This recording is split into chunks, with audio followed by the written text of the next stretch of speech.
महाराज जी के चरणों में कोटि कोटि प्रणाम जी। मैं मिथिला की धरती दरभंगा से आया हूँ।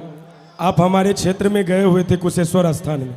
मैंने वहाँ भी प्रयास किया था कि आपसे यह सवाल कर सकूं, और घर में भी हम अक्सर चर्चाएं करते हैं। महाराज जी, हम मिथिला नगरी से हैं।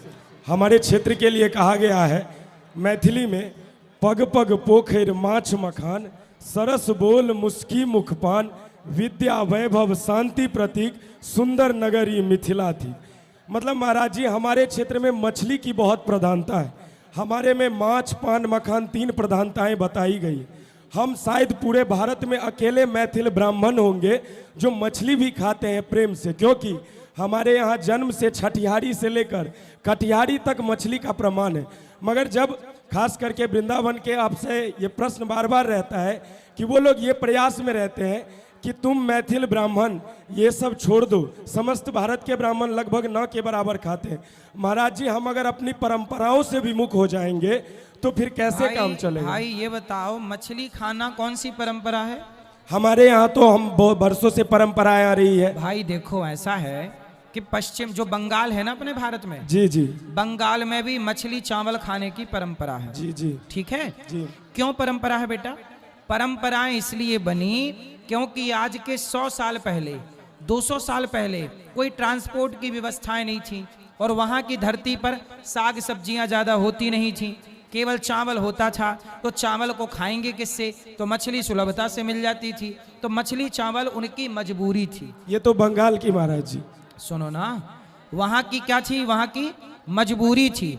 उसी तरह बंगाल से लगा हुआ ही तो है बिहार जी। कौन सा दूर है जी। तो वो पूरा क्षेत्र जो था ना, बेल्ट आपका पूरा मिथिला, जी, जी। वो भी तो लगा ही हुआ है बंगाल से। जी जी। तो फिर वो पूरा जो प्रांत है वहां मजबूरन ना कुछ होने के कारण चावल होता है, बस ना कुछ होने के कारण केवल मछली चावल की परंपरा बन गई। लेकिन अब वो समय बदल गया। अब हमारे यहाँ भूमि भी अच्छी हो गई, सब उपज भी हो गई, ट्रांसपोर्ट भी हो गया। तो बेटा, जब जरूरत थी, जब आवश्यकता थी, मजबूरी थी, तो मछली चावल खाए। पर अब तो बेटा मजबूरी नहीं है। जब मजबूरी नहीं है तो हम क्यों मछली की हत्या करें अपने स्वार्थ के लिए? महाराज जी, मगर करोड़ों करोड़ों घर में। अच्छा ये बताओ, हमारे भारत की परंपरा है अहिंसा ही परमो धर्मः। आप मानते हो इस बात को? जी मानते हैं। हमारे वेद कह रहे हैं अहिंसा ही परमो धर्म। जब अहिंसा को हम हिंदू धर्म मानते हैं तो फिर मछली की हत्या करना सही कैसे हो जाएगा? हमारे यहाँ चींटी को मारना भी पाप है, तो मछली को मारना पाप नहीं है? पहले ये बताओ कि किसी की हत्या करना पाप है कि पुण्य है? नहीं, पाप है। तो मछली को मारना पाप है कि पुण्य है? तो केवल मछली या और भी लोगों का मारना पाप है, क्योंकि प्राण की तुलना तो शरीर देखकर तो महाराज जी नहीं किया जा सकता है। तो फिर मछली आप यदि खाते हैं तो पाप तो हो रहा है ना आपसे। मगर पाप हम इसको ऐसे कैसे माने महाराज जी, जो हमारे परंपरा और संस्कृति, क्योंकि तारा भगवती है। ये बताओ, परंपराओं के नाम पर तो आज बकरे की बलि भी चढ़ाई जाती है मंदिरों में। हमारे यहाँ होती है, हमारे कुल देवी को बकरी बलि चढ़ाई जाती है। तो ये परंपराएं गलत है कि सही है? इसको हम कैसे सही गलत और सही कहें? भाई बताओ ना, ऐसा है। क्योंकि महाराज जी हम बता हम लेना चाहते हैं। पहले एक बात सुन लो, हमारे भारत का हिंदू धर्म का प्रमाण है वेद। ठीक है। क्या प्रमाण है? वेद। और वेद में क्या लिखा है? अहिंसा ही परमो धर्म। जब वेद अहिंसा की बात कह रहे हैं तो जिस देश में, जिस धर्म में हम कहते हैं कि चींटी को मारना भी पाप है, ठीक है, हमारे यहाँ देवी क्यों कहेगी कि तुम हमारे मंदिर में बकरा चढ़ाओ? अरे बलिदान का अर्थ आप लोग समझ ही नहीं पाए। बलिदान का मतलब बकरे का बलिदान नहीं, बलि चढ़ानी ही है तो अपने अभिमान की बलि चढ़ा दो, अपने बुराइयों की बलि चढ़ा दो। बलिदान का मतलब होता है बलि के जैसा दान। पूरा सुनो, बलिदान का फुल फॉर्म क्या हुआ? बलिदान का मतलब क्या हुआ? समर्पण भाव, त्यागना।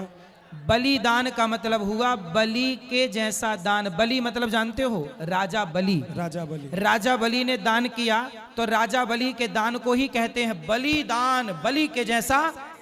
राजा बलि ने 3 पग भूमि में सर्वस्व दान कर दिया। जो अपना सर्वस्व भगवान के चरणों में अर्पित कर दे उसी को कहते हैं बलि के जैसा दान। वही है बलिदान।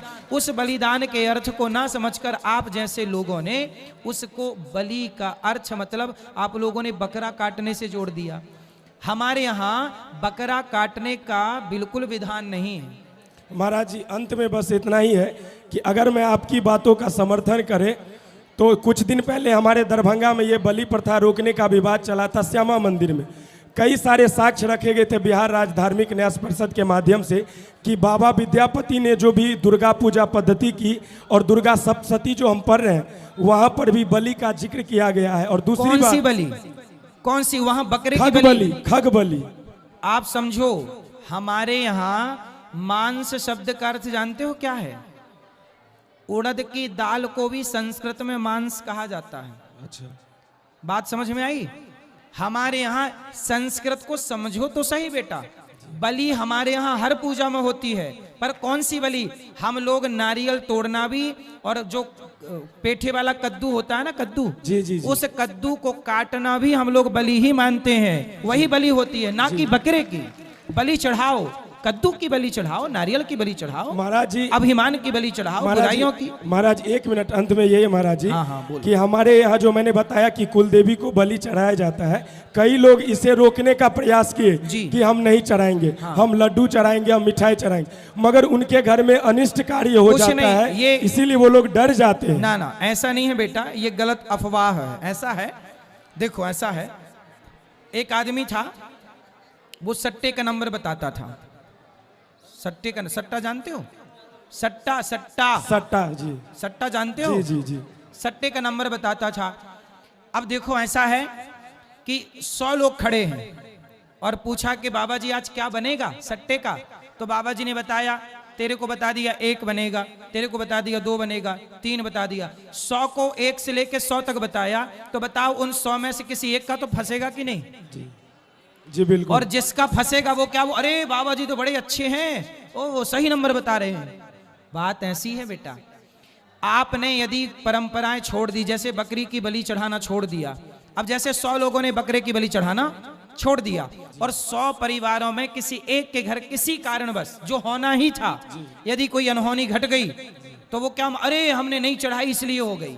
ऐसा नहीं है बेटा, वो घटना घटनी ही थी। अच्छा ये बताओ, जो लोग देवी को बकरी की बलि चढ़ाते हैं, क्या उनके घर कोई मरता नहीं है? मरता ही है। फिर तो बकरी की बलि चढ़ाने से भी तो कोई अमर नहीं हो रहा है, सबको मरना ही पड़ेगा, तो क्यों किसी की हम हत्या करें? तो हमारी नानी माँ बैठी हुई है, मम्मी बैठी हुई, नाना जी एक बार सभी को राधे राधे बोल दीजिए, बहुत बड़े भक्त हैं आपके। अब ये बताओ कि ये बलि चढ़ाना सही है कि गलत है? ये बलि परंपरा सही है कि गलत है? आप बताओ। नहीं महाराज जी, हम ऐसे तो संतुष्ट नहीं हो सकते हैं। फिर कैसे होगे? नहीं संतुष्ट हो सकते हैं। कैसे होगे बताओ? क्योंकि जब तक हमें ऐसा ठोस प्रमाण नहीं मिल मतलब जाता। वेद को आप प्रमाण नहीं मानते? नहीं, वेद को मानते हैं, मगर दुर्गा सप्तशती को हम कैसे ना तो माने? दुर्गा सप्तशती का अर्थ जानते हो? संस्कृत पढ़ते हो? नहीं, हम आपके इतना तो नहीं पढ़ते हैं, नहीं, मगर थोड़ा बहुत पढ़ते हैं। इसलिए बेटा संस्कृत पढ़ो और जानो कि बलि का अर्थ क्या है, मांस किसे कहते हैं। मांस केवल मांस नहीं, हमारे यहाँ उड़द की दाल को भी संस्कृत में मांस कहा जाता है। तो जहां मांस शब्द आया वहां उड़द की दाल के लिए आया। जो फल का गूदा होता है ना, गूदा, फल का क्या होता है? गूदा। उस गूदे को भी, कुछ फलों के गूदे को भी संस्कृत में मांस कहा गया है।